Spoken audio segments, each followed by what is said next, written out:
Hello students, कैसे हैं आप लोग। मैं सीमा आप सभी का विद्या प्लेटफॉर्म पे स्वागत करती हूँ। स्टूडेंट्स, आप लोग के 10th के जो एग्ज़ाम हैं वो स्टार्ट होने वाले हैं कुछ समय बाद। तो विद्या प्रकाशन जो है जिसका क्वेश्चन बैंक निकलता है, विद्या प्रकाशन जिसका क्वेश्चन बैंक निकलता है, हम आपके लिए लेकर आए हैं ये सेशन जिसमें आपको जो इम्पॉर्टेंट क्वेश्चंस हैं जो आपके एग्ज़ाम्स में फ्रिक्वेंटली पूछे जाते हैं, कई बार आते हैं, उनको मैं आपको सिंपल वे में समझाने की कोशिश करूंगी जिससे कि आप अपने एग्ज़ाम में अच्छे से परफॉर्म कर सकें, बेहतर परफॉर्म कर सकें। ठीक है, तो ये एसएसटी की आपकी क्लास है, तो इसमें हम उसी हिसाब के क्वेश्चन यानी सामाजिक विज्ञान के जो क्वेश्चन होंगे उन्हें हम यहाँ पर डिस्कस करेंगे। ठीक, तो पहला चैप्टर या पहला अध्याय जो हमने लिया है यहाँ पर वो है यूरोप में राष्ट्रवाद का उदय। पहला ही चैप्टर है आपका इतिहास का, यूरोप में राष्ट्रवाद का उदय। मैं समझती हूँ कि आप लोगों को जो एग्ज़ाम का पैटर्न है उसका नॉलेज होगा, वो पता होगा आपको कि किस तरीके से हमारा पेपर होता है। अगर नहीं पता है तो मैं एक बार ब्रीफ में आपको बता देती हूँ। देखिए, आपके जो क्वेश्चंस होते हैं 70 मार्क का पेपर है। इसमें आपके 4 टाइप के प्रश्न पूछे जाते हैं। एक आपके टिक मार्क वाले होते हैं, देन आपका अति लघुत्तरीय होता है जो 2 नंबर का होता है, फिर 3 नंबर के होते हैं लघुत्तरीय प्रश्न, और उसके बाद आपके आते हैं 6 नंबर के दीर्घ उत्तरीय प्रश्न। तो उसी सीक्वेंस में मैंने यहाँ पे अरेंज किया है, हम एक एक करके उनको लेके चलेंगे और चैप्टर रहेगा हमारा यूरोप में राष्ट्रवाद। चलिए, पहला प्रश्न, यूरोप की बात कर रहे हैं तो थोड़ा सा मैप का आइडिया हमें होना चाहिए, मानचित्र का पता होना चाहिए। यूरोप में राष्ट्रवाद में हम बेसिकली देखेंगे यहाँ पे कि जर्मनी का एकीकरण, उसके बाद आपका जो है इटली, इसका एकीकरण किस तरीके से हुआ, यही हमारे पूरे चैप्टर में दिया हुआ है। उससे ही रिलेटेड कुछ इम्पॉर्टेंट क्वेश्चंस को हम डिस्कस करेंगे। ठीक है, तो चलिए आ रहा है आप लोगों के लिए पहला क्वेश्चन। आपका पहला क्वेश्चन है, यंग इटली सोसाइटी का संस्थापक कौन था। 1 मार्क का क्वेश्चन है, टिक करना है आपको, लेकिन आप अपनी कॉपी में टिक नहीं करेंगे। ये मत समझिएगा कि मल्टीपल चॉइस क्वेश्चन दिया है तो आप टिक करेंगे। आप पहले पूरा प्रश्न लिखेंगे, उसके बाद उसका उत्तर लिखेंगे। तो इसमें आपका ऑप्शन दिया है गैरीबैल्डी या बिस्मार्क या काबूर या फिर मैजिनी। आप लोगों का थोड़ा बहुत सिलेबस हो गया होगा तो आप लोग इसका आसानी से आंसर कर भी पा रहे होंगे। इसका सही उत्तर है मैजिनी। ठीक, जो आपका यंग इटली सोसाइटी थी उसकी स्थापना की थी मैजिनी ने, और ये कब की थी, ये इन्होंने की थी 1831 में। ठीक, चलिए दूसरे क्वेश्चन की तरफ चलते हैं। दूसरा हमारा सवाल है, किस संधि के फलस्वरूप यूनान को एक स्वतंत्र राष्ट्र के रूप में मान्यता मिली। ठीक है, यहाँ पे हमें 4 ऑप्शन फिर से दिए गए हैं। पहला पेरिस की संधि, दूसरा वारसाई की संधि, तीसरा वियना की संधि या फिर कुस्तुस्तुनिया की संधि। इसका करेक्ट आंसर आपका होगा कुस्तुस्तुनिया की संधि। ठीक, ये जो कुस्तुस्तुनिया की संधि थी ये हुई थी आपकी यूनान, इसके बाद यूनान को मिली थी स्वतंत्रता। ठीक है, जबकि जो वियना की संधि है, वियना की संधि हमारी हुई थी 1815 में, वियना में हुई थी। और इसमें क्या हुआ था, इसमें पार्ट किया था, एक तरफ फ्रांस था और दूसरी तरफ बाकी के यूरोप के राष्ट्र जैसे आपका ऑस्ट्रिया, प्रशा, इसके साथ साथ आपका हंगरी, ये सारे देश थे। और उन्होंने मिल करके जो नेपोलियन का एकाधिकार चल रहा था उसको खत्म किया था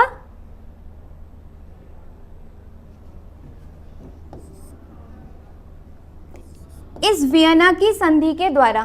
ठीक, तो ये 2 हमारे जो टिक मार्क वाले क्वेश्चंस आते हैं यहाँ पे ये कंप्लीट हुए। नेक्स्ट अब जो हम देखेंगे वो देखेंगे अति लघुत्तरीय प्रश्न।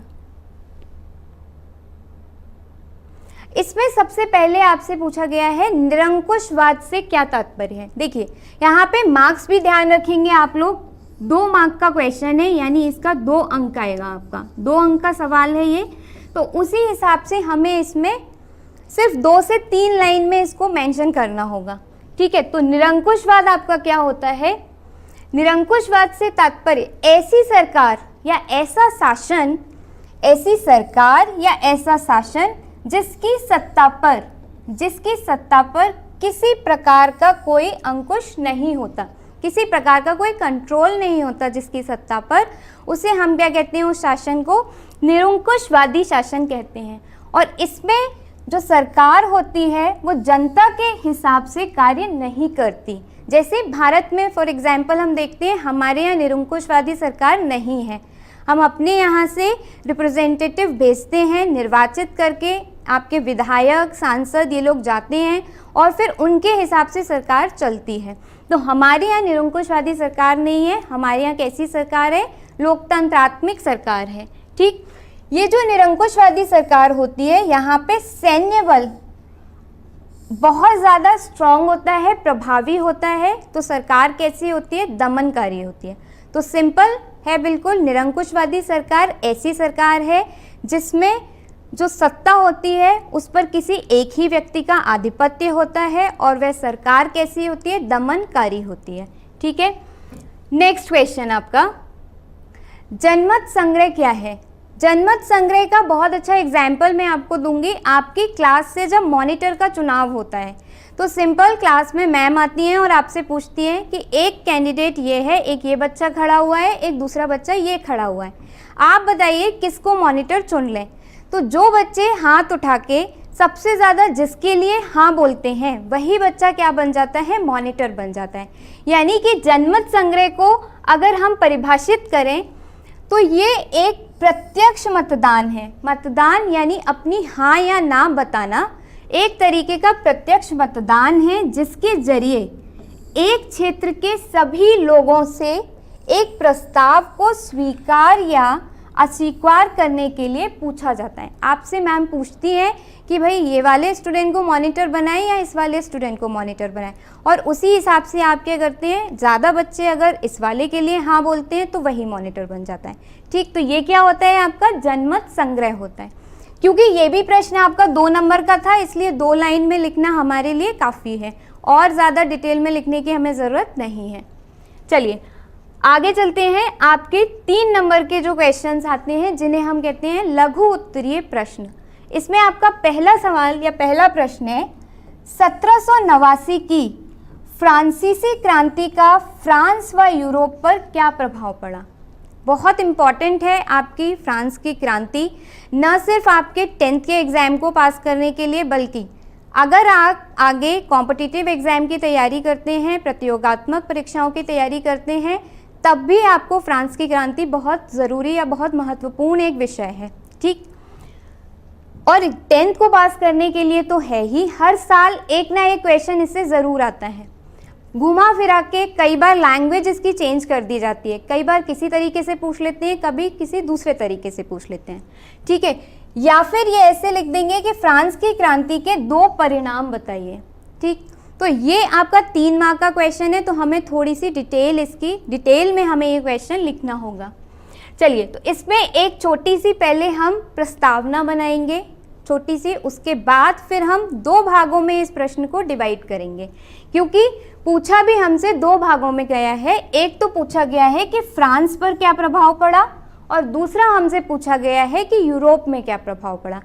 देखिए बच्चों, क्वेश्चन को ठीक तरीके से पढ़ना बहुत ज़रूरी है, क्योंकि आपका जो एग्जामिनर होता है उसके नंबर डिवाइड होते हैं, विभाजित होते हैं। आप जिस हिसाब से क्वेश्चन को आंसर करते हैं, अगर 2 पार्ट में क्वेश्चन डिवाइड है तो आपको दोनों पार्ट को बराबर तरीके से महत्ता देनी होगी और उसको आपको आंसर करना होगा, तभी आपको पूरे मार्क्स मिलेंगे, अदरवाइज आपको पूरे मार्क्स नहीं मिलेंगे, ठीक है। तो इस प्रश्न में हम क्या करेंगे, 2 भाग में पूछा गया है, एक तो फ्रांस पर क्या प्रभाव पड़ा, दूसरा यूरोप पर क्या प्रभाव पड़ा, और 3 नंबर का है, इसलिए हम पहले एक छोटी सी प्रस्तावना लिखेंगे, ठीक। चलिए देखिए, सबसे पहले हमने लिखा 1789 में फ्रांस में जो क्रांति हुई उसके फ्रांस और यूरोप पर निम्नलिखित व्यापक प्रभाव पड़े। ये हमारी एक छोटी सी प्रस्तावना हो गई।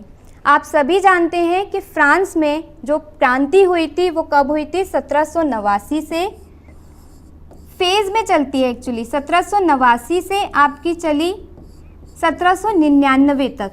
उसके बाद में यहाँ पर ये जो क्रांति है उसके बाद नेपोलियन का राज आ गया। नेपोलियन आपका आ जाता है उसके बाद, और नेपोलियन के बाद में इसका शासन चलता है। लेकिन जो वाटरलू का युद्ध होता है 1814 और 15 के आसपास, उसके बाद नेपोलियन का पतन हो जाता है और फिर से यहाँ पे जो राजतंत्र है वो ठीक 1789 से 1799 तक हमारी फ्रांस की क्रांति चलती है। उसके बाद नेपोलियन का राज आता है और देन नेपोलियन का पतन हो जाता है वाटरलू के युद्ध से, जो हमारा होता है 1814 में। वाटरलू के युद्ध के बाद नेपोलियन का पतन हो जाता है और राजतंत्र फिर से फ्रांस में कायम हो जाता है। लेकिन ये राजतंत्र भी बहुत समय तक नहीं चलता, क्योंकि फिर से 1830 से यहाँ पे उदारवादी आते हैं और 1848 तक इन उदारवादियों की क्रांति चलती है और 1848 में फिर से फ्रांस एक गणतंत्र के रूप में हमारे सामने आता है। तो ये है फ्रांस की क्रांति का पूरा बैकग्राउंड या पृष्ठभूमि, किस तरीके से फ्रांस फ्री हुआ, एक गणतंत्र का रूप उसने लिया। ठीक, तो हमें यहाँ पर देखना है कि फ्रांस पर उसके क्या प्रभाव पड़े, फ्रांस की क्रांति के, और यूरोप पर, उसके पूरे यूरोप पर उसके क्या प्रभाव पड़े। तो सबसे पहले हम देखेंगे कि फ्रांस पर एक्चुअली में उसके क्या प्रभाव पड़े।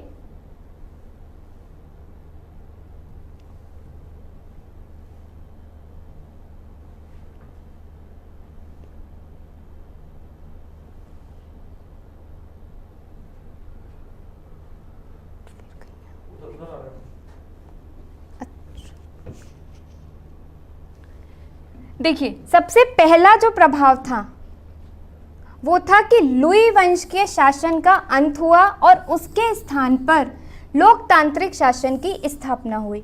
लुई 16 जो था आपका फ्रांस का शासक, 1789 से 1799 तक जब फ्रांस की क्रांति होती है तो एक महत्वपूर्ण प्रभाव ये पड़ा कि उसका अंत हुआ और वहाँ पर राष्ट्र राज्य का कॉन्सेप्ट आया, राष्ट्र राज्य की अवधारणा की स्थापना हुई। ठीक है, दूसरा प्रभाव अगर हम यहाँ पे देखें तो दूसरा प्रभाव पड़ता है आपका सरकार द्वारा लोक कल्याणकारी कार्य किए गए, जैसे सड़कों, पुलों, नहरों, अस्पतालों आदि का निर्माण कराया गया। देखिए, जो आपकी फ्रांस की क्रांति है उसमें जो अगर हम पृष्ठभूमि में जाएं तो एक महत्वपूर्ण कारण ये था कि वहाँ पर जो आपका शोषित वर्ग था, एक जो कुलीन वर्ग की शोषण से बहुत ज़्यादा परेशान था और इसलिए वहाँ की जो जनता थी वो बहुत शोषित होने की वजह से सरकार जब फ्रांस की क्रांति के बाद आती है तो कई कल्याणकारी कार्य करती है। तो एक महत्वपूर्ण वहाँ पे जो प्रभाव था फ्रांस की क्रांति का वो ये हुआ कि बहुत सारे कल्याणकारी कार्य किए गए। नंबर 3, समानता, स्वतंत्रता, भ्रातृत्व की भावना से भरे हुए समाज की नींव रखी गई। ये बहुत इम्पोर्टेंट है क्योंकि भारत ने भी समानता, स्वतंत्रता और भ्रातृत्व की भावना को अपने संविधान में जगह दी है और वह सिर्फ और सिर्फ फ्रांस की क्रांति का ही परिणाम है। तो फ्रांस के साथ साथ पूरे विश्व को भी फ्रांस की क्रांति ने प्रभावित किया। किस मामले में? समानता, स्वतंत्रता और भ्रातृत्व की भावना उसने पूरे विश्व में फैलाई। तो ये एक बहुत महत्वपूर्ण प्रभाव था फ्रांस की क्रांति का। चौथा और बहुत इम्पॉर्टेंट एक और प्रभाव था न्यायिक व्यवस्था का पुनर्गठन करके देश के लिए नवीन कानून संहिता लागू करना। तो फ्रांस की क्रांति से पहले का अगर हम यूरोप देखते हैं या उससे पहले के फ्रांस की अगर हम बात करते हैं तो हम पाते हैं कि वहाँ पर अलग अलग लोगों के लिए अलग अलग कानून की व्यवस्था थी। अगर किसी अमीर व्यक्ति के बेटे ने चोरी की है तो उसे शायद फ्री छोड़ दिया जाएगा, उस पर किसी तरीके का जुर्माना या कोई भी सज़ा उसे नहीं दी जाएगी। वहीं अगर कोई गरीब व्यक्ति का बेटा या फिर किसान वर्ग से बिलोंग करने वाला अगर कोई बच्चा है वो चोरी करता है तो उसे फांसी की सज़ा दे दी जाए। ऐसा वहाँ पर एक डिस्क्रिमिनेशन था, एक विभाजन था जिसकी वजह से वहाँ पे समाज बहुत ही शोषित था। और जब फ्रांस की क्रांति के बाद में राष्ट्र राज्य का उदय होता है, तब नेपोलियन ने इसी चीज़ को दूर करने की कोशिश की और न्यायिक व्यवस्था का पुनर्गठन करके सभी के लिए समान कानूनों को लागू किया। तो चौथा हमारा महत्वपूर्ण प्रभाव जो फ्रांस पर पड़ा कि अब वहाँ पर समान न्यायिक व्यवस्था, सभी लोगों के लिए एक ही तरीके की न्यायिक व्यवस्था हो गई थी। ठीक है, नेक्स्ट, इसके अलावा और क्या प्रभाव हुए फ्रांस पर? जो आपकी एस्टेट जनरल थी, देखिए मैं मुख्य आपके डिस्कस कर देती हूँ, बाकी आपके क्वेश्चन बैंक में भी दिए हुए हैं, एक बार आप उन्हें भी पढ़ लीजिएगा। जो एस्टेट जनरल थी, ऐसी सभा जिसमें सिर्फ अमीर लोग ही पार्ट कर सकते थे और नियम बनाते थे जो कि देश को संचालित कर रहे थे। तो फ्रांस की क्रांति से पहले जो स्टेट जनरल थी, फ्रांस की क्रांति के बाद में उस स्टेट जनरल को समाप्त करके एक ऐसी असेंबली बनाई गई जिसे नेशनल असेंबली नाम दिया गया, यानी ऐसी सभा बनाई गई जिसमें अब सिर्फ अमीर लोग या फिर जो आपके कुलीन वर्ग हैं वही पार्ट नहीं करेंगे, सामान्य जन भी उसमें हिस्सा ले सकते थे। तो एक बदलाव फ्रांस में ये आया कि जो कुलीन वर्ग नियम बनाने के लिए जिनका आधिपत्य था, अब वो ख़त्म हुआ और सामान्य नागरिकों को भी नियम बनाने की और नियम बनाने की कार्यवाही में भाग लेने की अनुमति मिली। ठीक है, इसके अलावा एक और फ्रांस पर प्रभाव पड़ा कि फ्रांस की जो भाषा, फ्रेंच भाषा जो थी, उसे राष्ट्रभाषा का दर्जा मिला और फ्रांस के लिए एक नया तिरंगा बनाया गया जिसे राष्ट्रीय ध्वज घोषित किया गया। जैसे हमारे यहाँ पर है एक भाषा, राष्ट्रभाषा हमारे यहाँ हिंदी है और दूसरा हमारे यहाँ तिरंगा जो हमारा राष्ट्रीय ध्वज है। सेम यहाँ पे भी फ्रांस की क्रांति के बाद में ये बदलाव किए गए या ये उसका प्रभाव हुआ। ठीक, अब आते हैं यूरोप पर क्या प्रभाव पड़ा। आप सारे प्रभाव नहीं भी लिखेंगे तो भी कोई दिक्कत नहीं है, आपसे 3 नंबर का क्वेश्चन है ये, तो आप 4 या 5 प्रभाव लिख दीजिए, 4 प्रभाव लिख दीजिए यूरोप के और 4 प्रभाव लिख दीजिए फ्रांस के, तो भी सफिशिएंट होगा। ठीक, अब यूरोप पे अगर हम प्रभाव की बात करें तो पूरे यूरोप में राष्ट्रवाद को मजबूती मिली। वो फ्रांस की क्रांति ही थी जिसके फलस्वरूप पूरे यूरोप में एक राष्ट्रवाद की लहर दौड़ गई और हर राष्ट्र अब फ्रांस की तरह ही राष्ट्र राज्य बनना चाहता था, राजतंत्र से स्वतंत्र होना चाहता था और अपने लिए एक नए राष्ट्र का निर्माण करना चाहता था। तो ये पूरे यूरोप पर प्रभाव हुआ कि उसके बाद क्रांतियों की एक लहर सी चल पड़ी। ठीक, दूसरा क्या प्रभाव हुआ कि लोकतंत्रीय सिद्धांत में लोगों का जो विश्वास था वो बढ़ा, यानी इस विचार को बल मिला। अब तक क्या था, राजतंत्र था, एक राजा होता था, सारे नियम बनाता था, जनता को कंट्रोल करता था और उसी हिसाब से सारी जो आपका प्रशासन था वो चल रहा था। लेकिन फ्रांस की क्रांति के बाद लोगों का लोकतंत्रात्मक सिद्धांत की तरफ उनका मन बना या उनकी जो इंटरेस्ट था, उनका जो रुचि थी वो इस ओर आई और उन्होंने कहा कि राजतंत्र से तो कहीं अच्छा लोकतंत्रात्मक सिद्धांत है, हमें उसको फॉलो करना चाहिए। ठीक, नाउ नेक्स्ट आपका मानवीय अधिकारों, राष्ट्र के लोग भी मानवीय अधिकारों की मांग करने लगे। यानी यूरोप में भी जो आपके मौलिक अधिकार हैं या मानवीय अधिकार हैं, जैसे धर्म की स्वतंत्रता, जैसे कार्य के लिए समान वेतन का मिलना, ये जो मौलिक अधिकार थे इनकी मांग सारे यूरोप में बढ़ने लगी और यह प्रभाव भी हमें यूरोप में देखने को मिलता है। ठीक, तो इस तरीके से आपका फ्रांस की क्रांति ने ये लिखने के बाद, देखिए ये पॉइंट्स लिखने के बाद आप लोग एक उपसंहार लिखेंगे, कंक्लूजन लिखेंगे जिसमें आप ये बताएंगे कि इस प्रकार से हम यह देखते हैं कि फ्रांस की क्रांति ने न सिर्फ फ्रांस में राष्ट्र राज्य को स्थापित किया बल्कि पहली बार तो पूरे यूरोप में एक राष्ट्रवादी आंदोलन को शुरू किया और इसके अलावा विश्व के कई अन्य देश जैसे भारत, इनकी क्रांति को भी इसने प्रभावित किया। ठीक है, ये टॉपिक फ्रांस की क्रांति फिर से कह रही हूँ, आप लोग एक बार बहुत अच्छे से तैयार कर लीजिएगा। हर साल एक न एक क्वेश्चन इस पे ज़रूर पूछा जाता है। ठीक है, चलिए चलते हैं नेक्स्ट क्वेश्चन की तरफ। देखिए, अब नेक्स्ट क्वेश्चन हमारा कह रहा है, दूसरा प्रश्न है हमारा, बाल्कन प्रदेशों में राष्ट्रवादी तनाव क्यों पनपा। तो उसके लिए सबसे पहले तो हमें पता होना चाहिए कि बाल्कन प्रदेश कौन से होते हैं। बाल्कन प्रदेश वे प्रदेश हैं जहाँ पे बाल्कन पर्वत है। बाल्कन पर्वत जिस प्रदेश में स्थित फैला हुआ है उन्हें हम क्या कहते हैं, बाल्कन प्रदेश कहते हैं। जैसे फॉर एग्जाम्पल अगर मैं कहूँ रोमानिया, हंगरी, आपका इसके अलावा स्लोवाकिया, कोसोवो, ये सारे हमारे किसके अंदर आते हैं, बाल्कन प्रदेश के अंदर आते हैं। यहाँ पे जो राष्ट्रवाद पनपा ये काफ़ी देर में पनपा, बहुत लेट पनपा। उसके कारण ये था कि ये दो एम्पायर ऐसे थे, एक तो आपका था हेम्सबर्ग एम्पायर जिसके कब्ज़े में था, और एक था आपका ऑटोमन एम्पायर जिसके कब्ज़े में ये था। इसके कुछ इलाके थे, तो इसलिए यहाँ पर क्या हुआ कि देर में, बहुत लेट यहाँ पर आपका जो राष्ट्रवाद है वो पनपा। लगभग 1871 में, जब तक हमारा जर्मनी का भी एकीकरण हो गया है, हमारा इटली का भी एकीकरण हो गया है, उसके बाद यहाँ पर जो है राष्ट्रवाद पनपता है। अब हमसे पूछा गया है कि उसके कारण क्या थे, आखिर ये राष्ट्रवाद में जो तनाव है ये क्यों पनपा। देखिए, पहला कारण इसमें ये था कि यहाँ पर भौगोलिक व जातीय भिन्नता थी। अगर आप मैप में देखेंगे, मानचित्र में अगर आप देखेंगे, तो भौगोलिक रूप से ये जो इलाका है ये अलग है बाकी का जो यूरोप का इलाका था उससे। यहाँ पर जो ऑटोमन एम्पायर था, यानी जो तुर्क के चारों तरफ का आपका एम्पायर था, उससे ये इलाका भौगोलिक रूप से अलग है। तो एक कारण तो उन्होंने कहा कि हम ऑटोमन एम्पायर की सत्ता को स्वीकार नहीं करेंगे क्योंकि उनकी भौगोलिक स्थिति और हमारी भौगोलिक स्थिति बिल्कुल अलग है।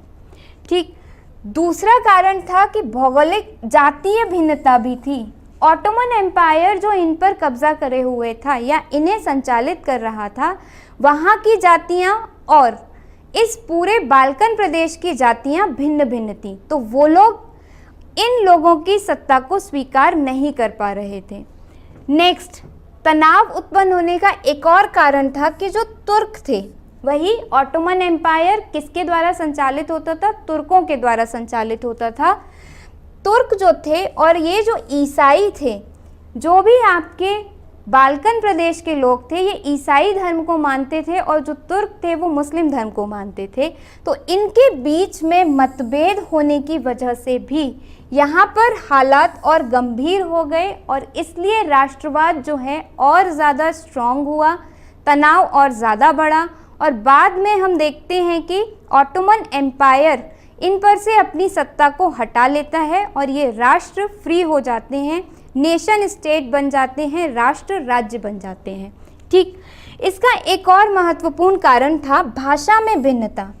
दरअसल जो बाल्कन प्रदेश के देश हैं वो स्लाव भाषा बोलते हैं, जबकि जो तुर्क का इलाका था या तुर्कों का इलाका था, ऑटोमन साम्राज्य था, वहाँ पे स्लाव भाषा नहीं बोली जाती।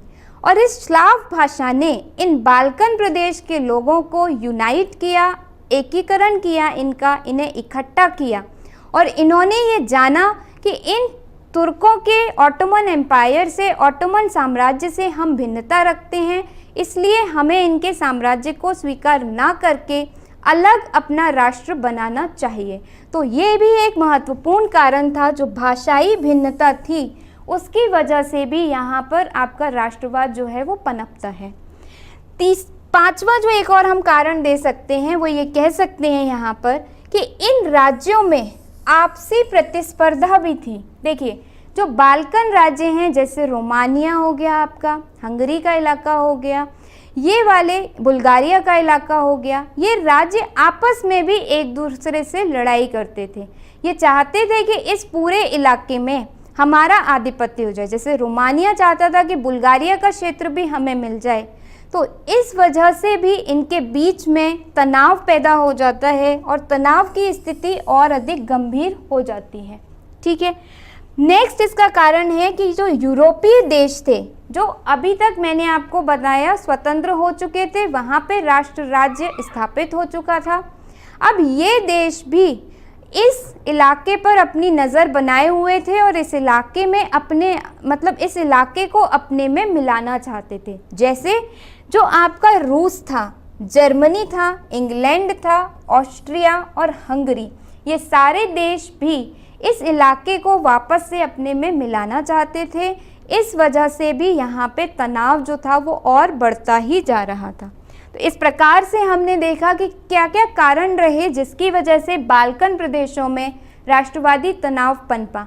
आप लोग भी बिल्कुल इसी तरीके से लिखेंगे कि निम्नलिखित कारण थे बाल्कन प्रदेशों में तनाव उत्पन्न होने के। नंबर 1 जो कारण था कि इनके बीच में इस क्षेत्र की भौगोलिक और जातीय भिन्नता। नंबर 2 भाषाई भिन्नता, क्योंकि स्लाव भाषा बोलते थे और वो जो तुर्क का ऑटोमन एम्पायर था वो दूसरी भाषा बोलता था। नंबर 3 हमारा आता है यहाँ पर कि जो यूरोप के और देश थे जैसे रशिया, जैसे जर्मनी, ये लोग भी इस पर सत्ता स्थापित करना चाहते थे, जिस वजह से तनाव और बढ़ जाता है। और नंबर 4 आपसी प्रतिस्पर्धा, जो बाल्कन प्रदेश थे वो भी आपस में लड़ाई कर रहे थे इस क्षेत्र पे अपना अधिकार जमाने के लिए। ठीक, चलिए आगे चलते हैं अगले प्रश्न पर। यूरोप, ये प्रश्न आपका 6 नंबर का है, 6 अंक का है, तो इसे आपको उसी हिसाब से आंसर उसका देना होगा, उत्तर आपको करना होगा। ठीक, देखिए कैसे देंगे वो देखने से पहले प्रश्न पढ़ लीजिए। यूरोप में राष्ट्रवाद के उत्थान के लिए कौन से कारण उत्तरदायी थे, विस्तार पूर्वक लिखिए। यानी यूरोप में जो राष्ट्रवाद फैल रहा था या राष्ट्रवाद दिन पे दिन बढ़ता जा रहा था, उसके पीछे क्या क्या कारण थे जो उत्तरदायी थे, जिनकी वजह से ये राष्ट्रवाद फैलता जा रहा था। अब यहाँ पर आपको मैं एक चीज़ बताना चाहूँगी कि ये जो 6 नंबर या 3 नंबर के प्रश्न होते हैं उसके लिए हमारा जो प्रस्तुतिकरण है बच्चों वो बहुत ज़रूरी होता है।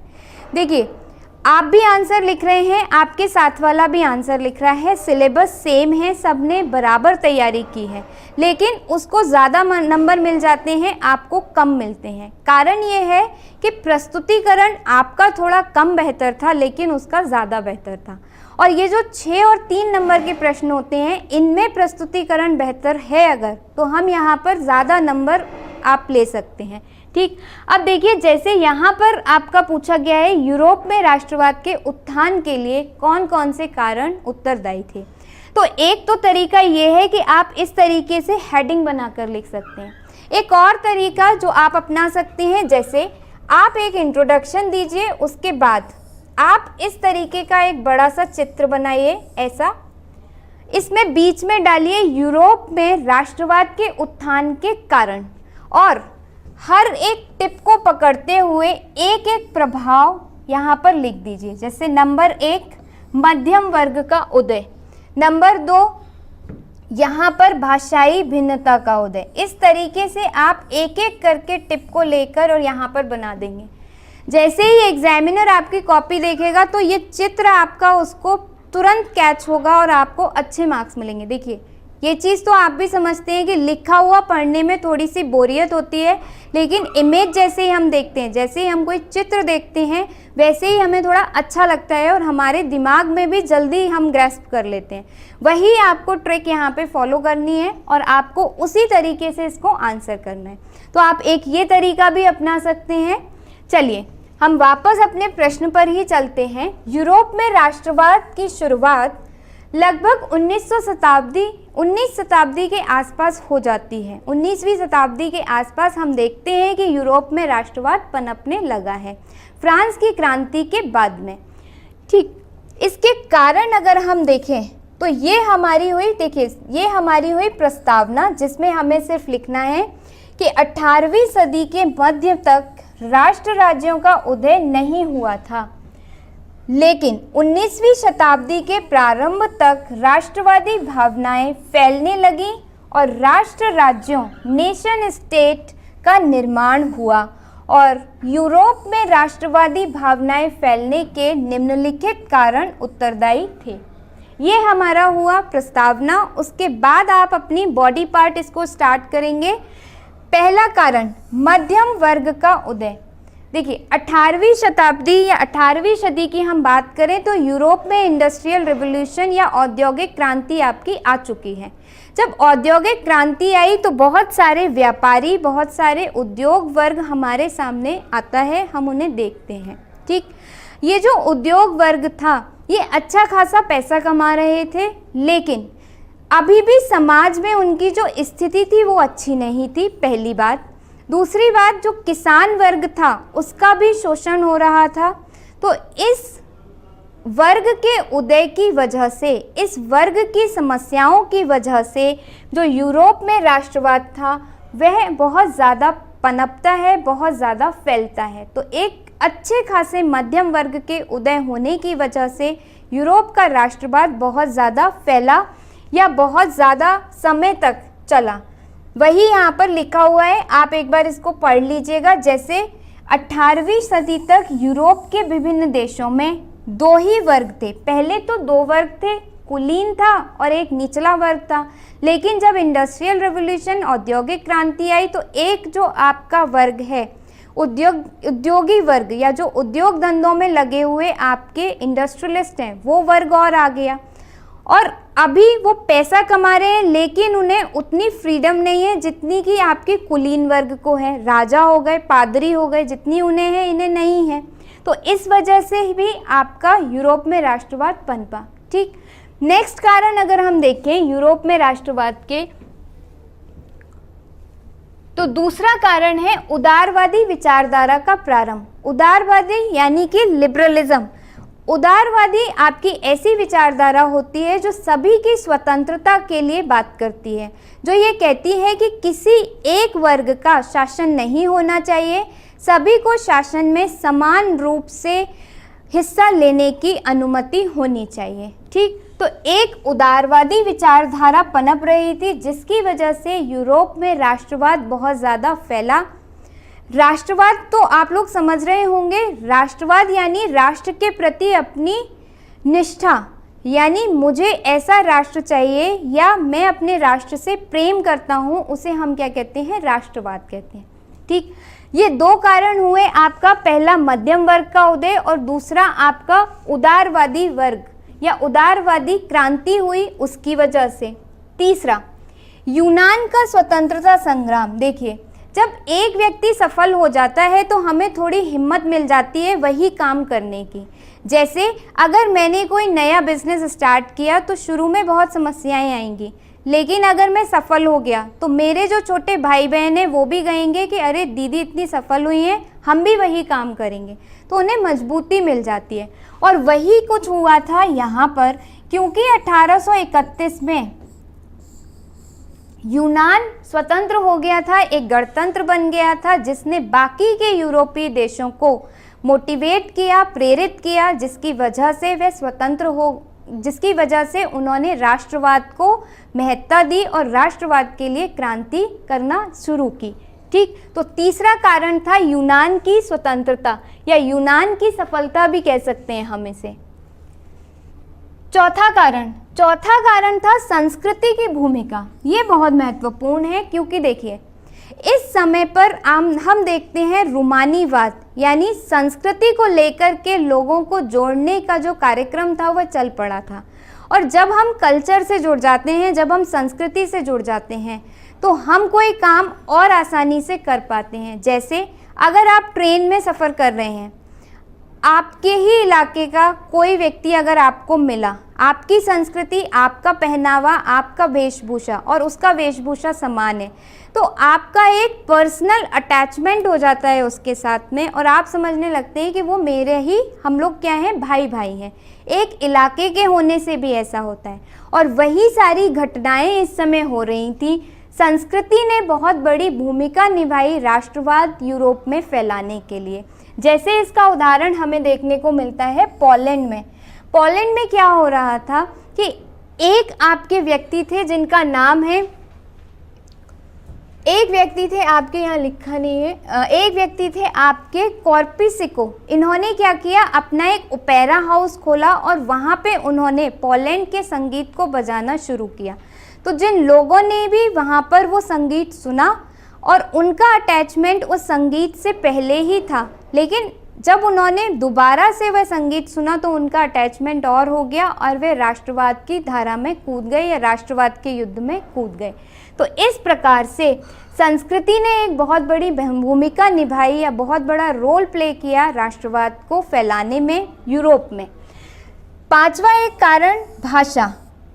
भाषा ने किस तरीके से, अगर मेरी भाषा आपकी भाषा के समान है तो हम एक दूसरे से जुड़ाव महसूस करते हैं, वही सेम काम यहाँ पे हुआ।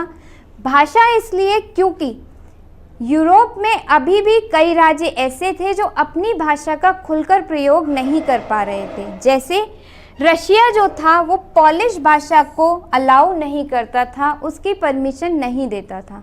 तो हुआ एक बार ऐसा कि जितने भी पादरी थे जो रशिया में काम करते थे, उनके चर्च में काम करते थे, उन्होंने विद्रोह किया और कहा कि हम तो पोलिश भाषा में ही जो भी वहाँ पर प्रवचन दिए जाते हैं उनको देंगे।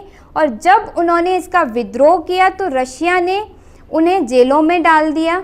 लेकिन ऐसे विद्रोह को देखकर जो भी पोलिश भाषा बोलने वाले लोग थे उनकी भी जो मतलब उनकी जो फीलिंग थी वो भी बढ़ी और इस तरीके से भाषा ने भी लोगों को एकत्रित करने में भूमिका निभाई और राष्ट्रवाद को दिलाने में या राष्ट्रवाद को और ज़्यादा मजबूत करने में एक सहयोग दिया। ठीक है, नेक्स्ट आपका है इसमें जन विद्रोह। छठवां कारण आपका है जन विद्रोह। 6 नंबर का प्रश्न है तो हम जन विद्रोह आपका देखेंगे। 6 पॉइंट हमने लिख लिए और छठवां पॉइंट है आपका जन विद्रोह। देखिए जन विद्रोह क्यों हो रहा था, क्योंकि 1830 का जो दशक था इसमें लोग बहुत सारी समस्याओं से ग्रसित थे। शोषण हो रहा था, भुखमरी थी, बेरोजगारी थी। इन सारी वजहों से उनकी अपनी जो लाइफ स्टाइल थी, उनका जो अपना जीवन स्तर था वो बहुत गिरता जा रहा था। तो सारे लोगों ने मिलकर के जन विद्रोह किया जिसने यूरोप में राष्ट्रवाद को और अधिक मजबूत किया। ठीक, तो इस तरीके से हमने कई सारे प्रश्न हल किए आज जो आपके सामाजिक विज्ञान से जुड़े हुए थे, जिसमें हमने अति लघुत्तरीय, लघुत्तरीय और आपके दीर्घ उत्तरीय प्रश्नों को भी देखा। मैंने आपको लिखने का पैटर्न भी बताया, प्रस्तुतिकरण का भी तरीका बताया और ये भी बताया ये जो सारे प्रश्न हैं आपके ये पिछले एग्जाम में पूछे जा चुके हैं, बहुत इम्पॉर्टेंट है। ठीक, तो इस तरीके से आप इन प्रश्नों पर अपना ध्यान बनाए रखिएगा और अच्छे से तैयारी करते रहिए। मेरी शुभकामनाएं आप लोगों के साथ हैं। Thank you so much.